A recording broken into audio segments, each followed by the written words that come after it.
اس پر بھروسہ رکھیے، اس پر امید رکھیے. کبھی کسی حال میں، چاہے وہ پہاڑوں کی طرح ہوں، چاہے وہ سمندر کی گہرائیوں کی طرح ہوں، وہ کبھی اللہ سے مایوس نا امید نہ ہو. تو بھائیوں، میں عرض کرا تھا کہ امتحان تو سب کا ہوگا. ہاں، ہر ایک کا امتحان اس کے ظرف کے اعتبار سے، اس کی استعداد کے اعتبار سے. بڑوں کا امتحان ان کی ایمان کی بڑائی کے اعتبار سے، اور ہمارا ایمان ہمارے ایمان کی کمزوری کے اعتبار سے. گھڑا خریدتے ہیں، پہلے زمانے میں تانبے کے گھڑے ہوتے تھے، سو بجا بجا کے خریدتے تھے. تو گھڑا خریدتے ہیں تو اس کو ڈھول بجا کے خریدتے ہیں. تانبے کے گھڑے کو بھی بجا کے دیکھتے ہیں، اور مٹی کے گھڑے کو بھی بجا کے دیکھتے ہیں. لیکن جتنے زور سے تانبے کے گھڑے کو بجاتے ہیں، اگر اتنے ہی زور سے مٹی کے گھڑے کو بجا کے دیں گے تو کیا ہوگا؟ جتنے زور سے تانبے کے گھڑے کو بجا کے دیکھا ہے، اگر اتنے ہی زور سے مٹی کے گھڑے کو بجائیں گے تو کچھ بھی نہیں بچے گا. وہ گھڑے ہی تو بج جائے گا، بچے گا ہی نہیں کچھ. تو اللہ پاک بھی بجاتے گئے، بجا کے دیکھتے ہیں، ہر ایک کو اس کے ظرف کے اعتبار سے، ہر ایک کو اس کے ظرف کے اعتبار سے. بڑوں کا امتحان بڑا تھا، ہمارا امتحان مٹی کے گھڑے کا امتحان ہے. لیکن ہے امتحان تانبے کے گھڑے کا بھی اور مٹی کے گھڑے کا بھی. تو نیکوں کے امتحان میں اور گناہگاروں کے امتحان میں فرق یہ ہے کہ نیکوں کی ابتدا ہے ناگواریوں سے، مشکلات سے، اور انتہا ہے کامیابی. اور گناہگاروں کی ابتدا ہے مزے اڑانا، عیش کرنا، عیش کرنا، مزے اڑانا، اور انتہا ہے ناکامی.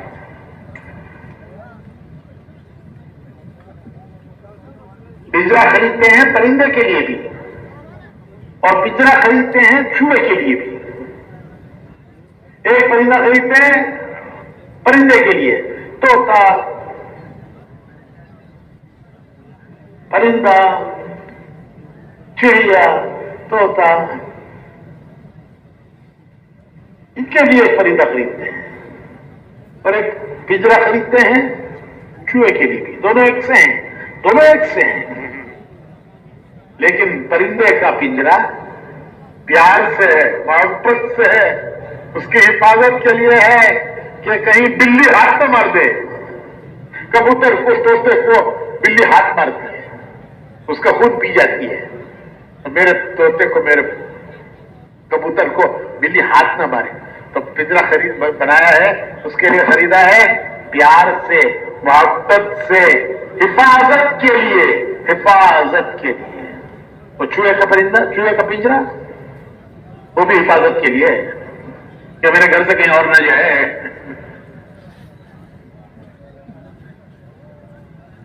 چوہے کا پرندہ ہلاکت کے لیے، اور پرندے کا پنجرا، پرندے کا پنجرا حفاظت کے لیے، چوہے کا پنجرا ہلاکت کے لیے. اسے بھی کھلاتے ہیں، اسے بھی کھلاتے ہیں، پرندے کو بھی کھلاتے ہیں، پیار سے کھلاتے ہیں. اس کی آواز پیاری ہے، اس کی پکار پیاری ہے، اسے بھی کھلاتے ہیں. اور چوہے کو اس سے اچھا کھلاتے ہیں، چوہے کو اس سے اچھا کھلاتے ہیں. ہمارے علاقوں میں ناریل بھون کر روسٹ کر کے لگاتے ہیں چوہے کے لیے. ناریل روسٹ کرو تو بڑی خوشبو آتی ہے اس میں. تو بچہ کہتا ہے اما مجھے دے، وہ کہتے ہیں نہیں جا، یہ چوہے کے لیے ہے. تو کیا چوہا پیارا ہے تو اچھے ہوئے یہ اس کے پکڑنے کے لیے. اور جب قبضے میں آ جاتا ہے تو پھر یاد دلا کے اسے مارتی ہے. بچے کی یونیفارم قطرے مارے، کتابیں قطر ڈالی ماری. تو میرے بھائیوں، مصر کے تخت پر یوسف علیہ السلام کو بھی اللہ نے بٹھایا، فرعون کو بھی بٹھایا. ایک کی ابتدا مشکلات سے، انتہا کامیابی. دوسرے کی ابتدا عیش و عشرت سے ہے اور انتہا ڈبو سے مارا ہے. حامان، شمشاد، نمرود، ان سب کی ابتدا ہے عیش و عشرت سے، انتہا ہے ناکامیوں سے. تو نیک اور دیندار کی دو مثالیں دیتا ہوں. ایک مثال ہے سکندر کی. کون سکندر؟ وہ گلی کا سکندر. وہ گلی میں ایک لڑکا رہتا ہے، اس کی ماں پکارتی رہتی ہے میرا سکندر میرا سکندر. تو وہ آپ کی گلی کا سکندر نہیں، وہ یورپ کا سکندر جس نے ہندوستان تک فتح کیا. ابھی اس کے گاؤں میں یورپ کا جوڑ ہوا. ہماری جماعتیں گئی تھی. میکسیڈونیا اس کا شہر ہے، اس میں اجتماع ہوا، یورپ کا مشورہ ہوا اور 33 ملکوں کے لوگ اس شہر میں جمع ہوئے.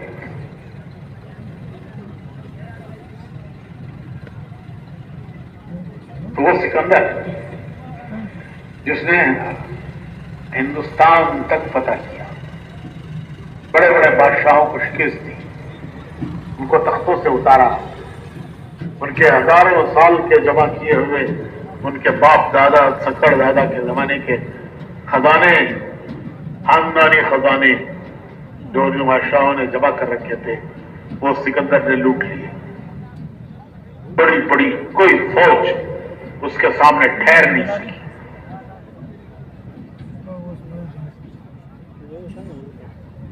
ہر ایک کو فتح کرتا چلا گیا.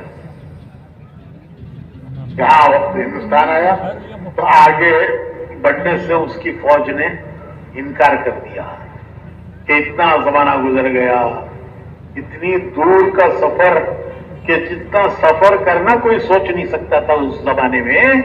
انہوں نے صرف سفر نہیں کیا، راستے کی سب حکومتوں کو شکست دی. روز اٹھنا اور جنگ لڑنا. تو فوجی تھک گئے. پیدل جماعت نہیں کہ روز اٹھنا اور تعلیم کرنا، روز اٹھنا اور جنگ لڑنا. تو فوجی تھک گئے. انہوں نے کہا کہ ہم آگے نہیں بڑھیں گے. اور جب وہ آگے نہیں بڑھیں گے تو یہ اکیلا کیا کرے گا؟ تو اس نے بھی واپسی کا ارادہ کیا اور واپسی پر اسے موت آئی. جب موت کے آثار آئے، بہت سمجھدار تھا، ملکوں کو فتح کرنے والا، بہت سمجھدار تھا. اس نے اندازہ لگا لیا کہ میرا آخری وقت ہے، اب بہت قریب ہے. اسے اندازہ ہو گیا کہ اب میں مرنے والا ہوں. تو اس نے اپنی فوج میں اعلان کرایا کہ ہے کوئی، ارے ہے کوئی جو مجھے اتنی مہلت دلا دے، اتنی زندگی دلا دے کہ میں وطن جا کے مر جاؤں. میری اتنی مہلت مجھے مل جائے، اتنی زندگی مجھے مل جائے کہ میں وطن جا کے مر جاؤں. ارے ہے کوئی، اگر کوئی اتنا کر لے میں سب دولت اسے دینے تیار ہوں. میری سب دولت میں اسے دینے تیار ہوں. کون سی دولت؟ جو پتہ نہیں کتنے ملکوں کو فتح کی ہوئی، وہاں کے بادشاہوں کی، ان کے ہزاروں سال کے خزانوں کی وہ دولت جو اس نے حاصل کی تھی، وہ چند دنوں کی زندگی کے لیے دینے تیار ہے کہ مجھے بس اتنی مہلت مل جائے کہ میں اپنے وطن جا کے مر جاؤں. مجھے معلوم ہے کہ موت تو آئے گی، لیکن اتنی مہلت مل جائے کہ وطن جا کے مر جاؤں. تو حسرت کی موت، ایسی موت، حسرت کی موت کہ پردیسی پردیس میں جان دے رہا ہوں، کیونکہ آگے کی کوئی امید نہیں ہے، آگے کے لیے کوئی بھیجا نہیں ہے، آگے کا کوئی انتظام کیا نہیں ہے. بس اسی زندگی کو سب کچھ سمجھ کر سب کچھ اسی کے داؤ پر لگا دیا ہے. سب کچھ اسی کے داؤ پر، اسی کو سب سمجھ کر لگایا ہے. آگے کی کوئی انتظام نہیں ہے، آگے کے لیے کچھ بھیجا نہیں ہے. دوسری مثال سمجھ، ایک بھی ایک مثال ہے اور پتہ نہیں کتنی ہزاروں مثالیں ہیں. حضرت سیدنا بلال رضی اللہ تعالی عنہ ان کے انتقال کا وقت آیا ہے. بیوی پاس بیٹھی ہوئی ہیں, دیکھ رہی ہیں کہ میرے شوہر دنیا سے رخصت ہو رہے ہیں. کہنے لگی کیسے غم کا وقت ہے, کیسے رنج کا وقت ہے. واہ کربا واہ کربا. کرب کہتے ہیں غم کے اور تکلیف کے وقت. تو بیوی کہتی ہیں کیسے رنج کا غم کا وقت ہے کہ میرے شوہر دنیا سے جا رہے ہیں. کیسے شوہر؟ مسجد نبوی کے مؤذن, اسلام کے پہلے مؤذن, اسلام کے پہلے مؤذن, حضور کے ہر وقت کے قادم, وہ دنیا سے جا رہے ہیں. اس سے زیادہ رنج کا غم کا کیا وقت ہوگا؟ تو بلال رضی اللہ تعالیٰ عنہ سنتے ہیں, بیوی کی بات سن کر کہتے ہیں تو غلط کہہ رہی ہے. یہ رنج و غم کا وقت نہیں ہے, یہ خوشی کا وقت ہے, یہ خوشی کا وقت ہے. تھوڑی دیر میں دنیا سے رخصت ہونے والا ہوں. میں تھوڑی دیر میں دنیا سے جاؤں گا. میرے آقا محمد الرسول اللہ صلی اللہ علیہ وسلم میرے انتظار میں ہیں. وہ میرے انتظار میں ہیں. کیا آج کون آ رہا ہے؟ آج بلال آ رہا ہے. آج بلال آ رہا ہے. میرے دوست, ان کے دوست کون؟ حضور کے صحابہ. وہ میرے انتظار میں ہیں کہ آج کون آ رہا ہے؟ آج بلال آ رہا ہے. میرے دوست میرا انتظار کر رہے ہیں, صحابہ. میرے آقا محمد رسول اللہ صلی اللہ علیہ وسلم میرا انتظار کر رہے ہیں کہ آج بلال آ رہا ہے. جیسے ہمارے بہت سے گھروں میں لوگ باہر کے ملکوں میں کام کرتے ہیں, امارات میں, قطر میں, سعودیہ میں, قطر میں, امارات میں, کویت میں. جب ان کے آنے کا دن ہوتا ہے تو گھر میں کیا خوشیاں ہوتی ہیں کہ آج فلاں آ رہے ہیں. بیوی کہتی ہے آج میرا شوہر آ رہا ہے. باپ کہتا ہے آج میرا بیٹا آ رہا ہے. بیوی کہتی ہے میرا شوہر آ رہا ہے. ماں کہتی ہے آج میرا بیٹا آ رہا ہے. باپ کہتا ہے میرا بیٹا آ رہا ہے. ابھی تھوڑی دیر میں لاہور ایئرپورٹ پہ اترے گا, اسلام آباد ایئرپورٹ پہ اترے گا, اور تھوڑی دیر میں گھر پہنچے گا. گھر میں بریانی پک رہی ہے. گھر میں بریانی پک رہی ہے کہ آج بیٹا آ رہا ہے. شوہر بیوی کے دن شوہر آ رہا ہے. ادھر یہ خوش, ادھر وہ خوش کہ تھوڑی دیر میں گھر پہنچوں گا. وہ میرا پورا کنبا میرے انتظار میں, خوشیوں میں میرے لیے کھانے تیار کر کے بیٹھا ہوا ہے. تو یہ کیفیت ہے حضرت بلال کی. کہتے ہیں کہ تھوڑی دیر میں, ابھی تھوڑی دیر میں جاؤں گا اور وہاں میرے آقا محمد رسول اللہ صلی اللہ علیہ وسلم وہ میرا انتظار کر رہے ہیں کہ آج میرا بلال آ رہا ہے. صحابہ انتظار کر رہے ہیں کہ آج میں ہمارا بلال آ رہا ہے. تو بھائیو, ابتدا مشقتوں سے, مشکلوں سے. کیا کیا مشقتیں, کیا کیا مشکلیں اٹھائی, وہ تو تاریخ ہے. اور انتہا کامیابی ہے, انتہا کامیابی. دینداروں کی ابتدا ناگوائیوں سے, انتہا کامیابی. تھوڑی سی ناگوائیاں ہو, گھبرانا نہیں ہے کہ ان سے گزار کر پھر اللہ پاک کو مرحلوں سے لے جاتے ہیں. انشاءاللہ انتہا کامیابی ہے. تو یہ امتحان ہے کہ کون سا راستہ اختیار کرتے ہیں, کون سا راستہ اختیار کرتے ہیں, کس راہ کو اختیار کرتے ہیں. دنیا میں جینے کے دو راستے ہیں, کوئی تیسرا راستہ نہیں ہے.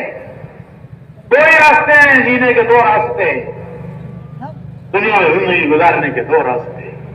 ایک راستہ ہم دیکھیں گے کہ ہمارا مالک کیا چاہتا ہے, ہم نہیں دیکھیں گے ہمارا جی کیا چاہتا ہے, ہم نہیں دیکھیں گے زمانہ کیا چاہتا ہے, ہم نہیں دیکھیں گے دنیا والے کیا چاہتے ہیں, ہم نہیں دیکھیں گے کہ ہمارا نفس کیا چاہتا ہے, دنیا والے کیا چاہتے ہیں, زمانہ کیا چاہتا ہے, زمانہ کیا کر رہا ہے. لوگ کہتے ہیں زمانے کو دیکھ کے چلو,